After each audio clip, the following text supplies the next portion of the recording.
মনে রাখবেন, রমজানকে যে কদর করে না, রমজানেও যে গুনাহ করে, রমজানেও যে জাহান্নাম থেকে বাঁচার চেষ্টা করে না, রমজানেও যে জান্নাতের আমল করার চেষ্টা করে না, ভাই আমার, ছেলেরা আমার, বাবা আমার, পর্দার আড়ালের মা বোন আমার, সবাইকে এই শেষ কথা বলি। আল্লাহ রসুল বলছে, জিব্রাইল আইসা রমজানের শেষ দিন নবীজিকে আইসা বলে গেছে, ইয়া রাসূলুল্লাহ, এত বড় রমজান পেল,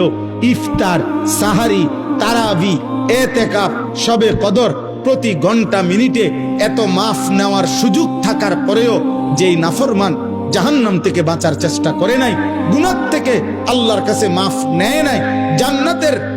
জরুর আশা পূর্ণ করতে পারে নাই, আমল করতে পারে নাই, খোদার কসম নবীজি বলছে, জিব্রাইল আইসা বলছে, ইয়া রাসূলুল্লাহ, এমন নাফরমানের উপরে আল্লাহর লানত, আল্লাহর লানত, লানত, লানত। নবী বলছে আমিন,